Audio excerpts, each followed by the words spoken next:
Mga ka-Gmax, ang po si Kuya Ramil at ipa-product knowledge po namin ang Astron LED 3277. Ang Astron Smart LED TV ay built-in digital TV receiver na po siya at ang may available na size 18 inches hanggang 55 inches po. Mayroon din po siyang Netflix, Disney Plus, YouTube channel, may Bluetooth na po siya kaya compatible na po siya sa may Bluetooth speaker. Ang ating Astron Smart LED TV ay mayroon na po siyang one-click access to the best channels. 490 plus shortcut link sa ating popular YouTube channels. At 1080p Full HD ready na po ang ating Astron Smart LED TV. At mayroon po siyang 2 years warranty sa parts and service at nationwide po ang ating service center po nito. Ngayon i-connect na po natin ang ating Astron Smart LED TV sa ating Wi-Fi. Punta lang po tayo dito sa settings, hanapin po ang network, hanapin po ang Wi-Fi names at i-connect po ang ating password.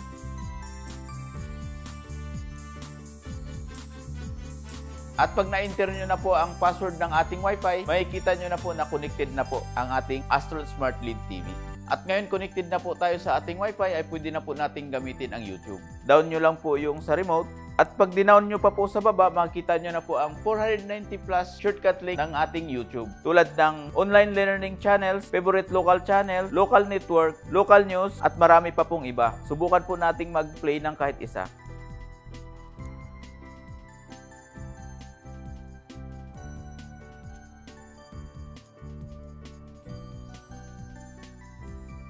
Nagkakaedad, may diabetes o high cholesterol. At ang ating Netflix naman po ay may tamang pag-sign in. Click mo lang po ang Netflix icon sa ating TV at i-download mo lang po siya. At once na download mo na po ay pwede nyo na pong i-open.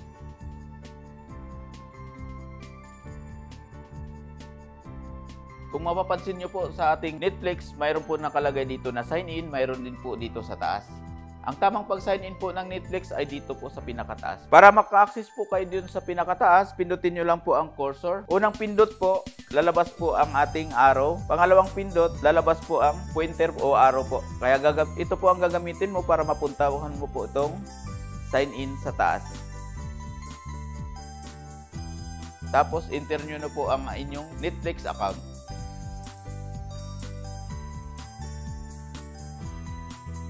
Yan po, nakapag-sign in na po tayo at pwede na po tayong manood ng mga movie sa Netflix. At pag may lumabas na ganito, exit mo lang po sa remote. Para ma-move po, kailangan nyo pong pindutin ang ating cursor sa remote. Pag lumabas po yung 4 na arrow na sign, pwede na pong gamitin ang sign dito po sa arrow. At pag nakapili naman po kayo ng movie na panonoorin, pindutin nyo lang po uli ang ating cursor para lumabas po ang pointer. At ito po ang gamitin nyo para makapanood kayo ng inyong napiling movie.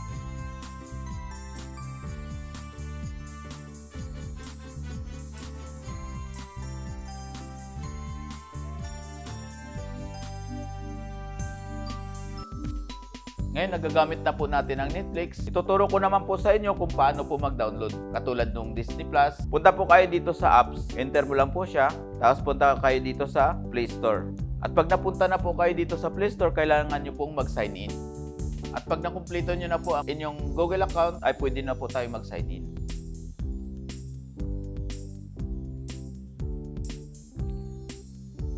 At pag nakapag-sign in na po, ay pwede na po tayo mag-search ng ating ida-download.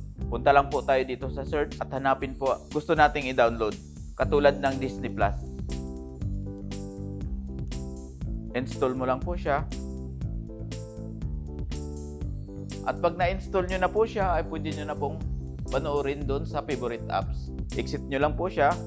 At mapupunta po siya dito sa favorite apps. Mayroon po ditong may plus sign. Punta lang po kayo dito at hanapin nyo po ang Disney Plus na icon. At lalabas na po siya dito. At pwede nyo na po siyang panooran. Sundan nyo lang po ang instruction kung paano po siya mapanooran.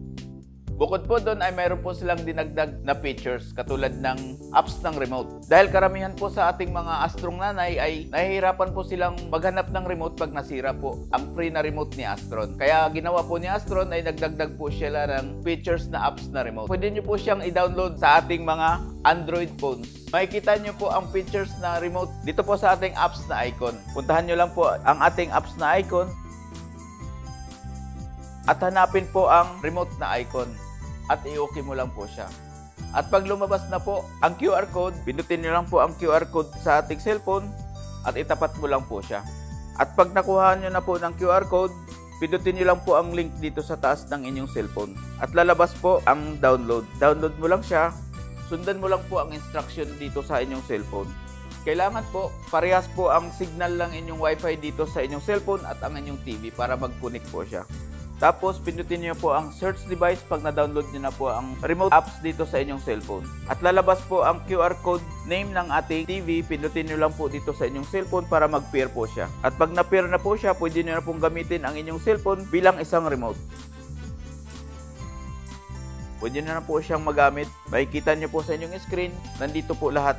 Katulad noong home, down, up, left and right, kung paano kayo mamili ng mga apps na gusto nyong panoorin ay pwede na po dito sa inyong cellphone. Ituturo ko po sa inyo kung paano po natin i-connect ang Bluetooth ng ating TV papunta sa ating portable speaker. Punta lang po tayo dito sa setting, okay mo lang siya at hanapin po ang Bluetooth at i-open mo siya. Punta kayo sa search device at makikita nyo po ang name ng ating portable speaker, i-connect mo lang po. Punta kayo dito sa pair, antayin mo lang po siyang mag-connected. Pag connected na po, pwede nyo na pong gamitin ang ating portable speaker dito sa ating Astron Smart LED TV.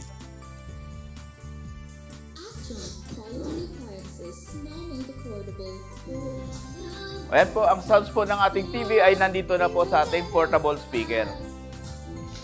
Maraming salamat po. Sana may natutunan po kayo. At don't forget to like, share, and subscribe sa aming Facebook page, TikTok account at YouTube channel.